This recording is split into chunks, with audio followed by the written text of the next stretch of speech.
And today we are going to talk about the Trojan War. Yes, the Trojan War. You have been waiting for this topic, do you? So, now the Trojan War itself most likely is a fiction based on the real event, based on the real conflict between the Mycenaean people with the Hittite Empire. Somehow, the survivor or the participants of this war brought with them their memories, and then after that, they passed down their knowledge. They passed down their stories to the next generation through what we call the oral traditions. As the story goes by, of course, some of the details of the story might be distorted. Some of the events are being exaggerated, and some of the details are missing. And then, voila! Several generations later, it become like the popular story among the ancient Greeks. It is even still popular up to now. So all of this oral tradition is being passed down from one generation to another generation to another generation until it become a famous story. One day there was this kind of like semi-mythical person, someone by the name of Homer. Homer compiled all of the stories. He compiled it into a book, and then it became a famous book known as the Iliad.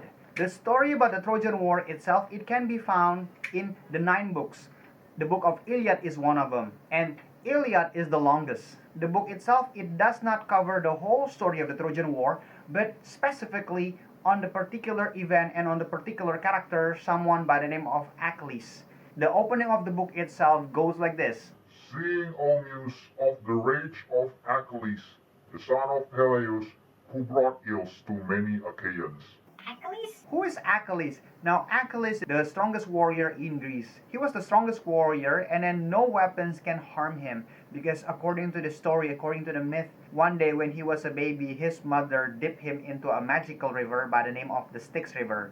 However, though, Achilles had his weaknesses. His weaknesses is in his ankle. His ankle is just as vulnerable as any other man. While all of his body parts are immune to any weapons, but not his ankle. The story goes on that one day Achilles, he was mad at King Agamemnon.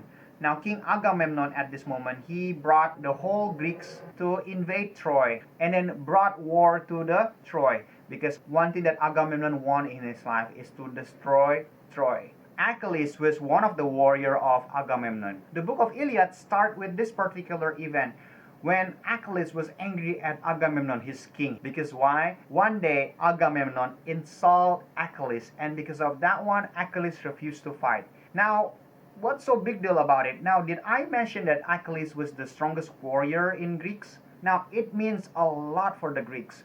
As long as Achilles fight together among the Greeks, they are winning against the Trojans. However, now with the Achilles refusing to fight, the Greeks starts losing against the Trojans. The Trojans starts winning. The story gets intensified somehow. Achilles' best friend, someone by the name of Patroclus, killed in the battle. Patroclus died in the battle because he somehow borrowed Achilles' armor, Achilles' weapon, Achilles' helmet, and pretend to be Achilles.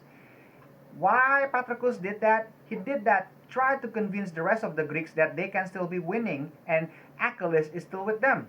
So he pretended to be Achilles, hoping that somehow they can defeat the Trojans, hoping that somehow he got the same ultimate power like Achilles had. When I was a kid, my mom brought me this kind of like a Superman cape, and then with the kind of like letter S in the chest. I put on that costume with proud. There was a time that I believed that I literally can fly like a Superman.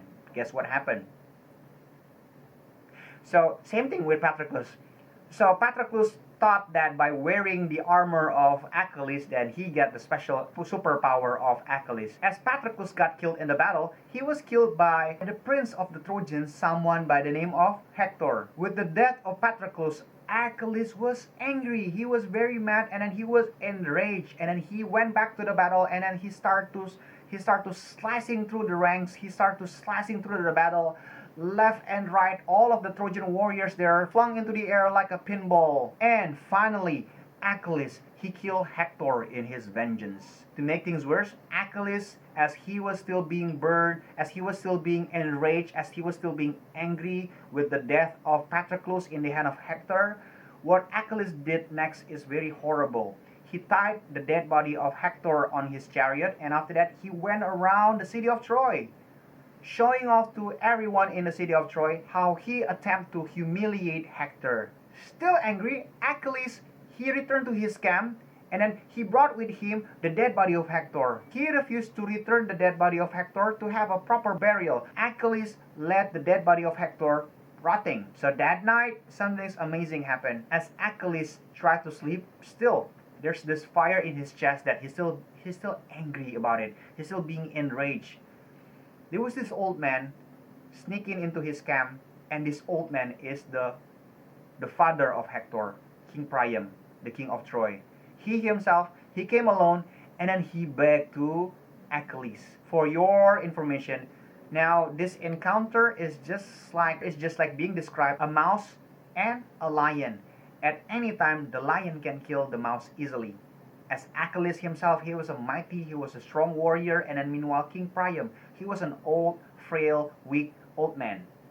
Now, however, the courage that the King Priam had, the sincerity that the King Priam had, it was very impressive according to Achilles. Now, King Priam, with humble heart, he begged for Achilles to return the dead body of his son Hector, so the dead body will have a proper burial. And guess what? Achilles, he let go. He let go the dead body of Hector. He returned the dead body of Hector to his father so Hector can have a proper burial. And after that, Achilles, he promised to King Priam that everyone, including the Greeks, including the Trojans, that they should have 7 days of truce or 7 days of peace treaty. So the book of Iliad stops there. It's just kind of like left hanging.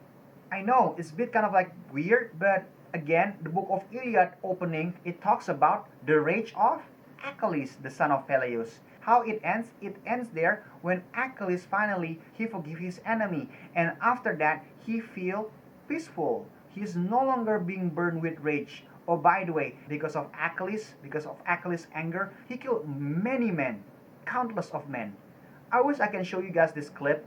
I'm not sure how I'm gonna do this kind of thing. I think this kind of like, wonderful scene here, like, that I think you should know, but I'm not sure how we're gonna do it, but let's just edit it later, okay? And that's how Iliad ends. Of course, it does not cover the whole Trojan War. In order for you to know the whole story about the Trojan War, 2 things that I want you guys to do, okay? Number 1, you read your book, The Children's Homer. If you have the copy with you right now at home, go ahead, read it, okay? So I'm not going to spoil too much. And second way is to wait for next week. I'm going to talk about the Trojan War itself, the bigger pictures of the Trojan War itself. Okay, so stay tuned. Thank you for watching. I see you guys next week. God bless you guys all. Don't forget to subscribe and like into this channel. I see you guys next week. Bye bye.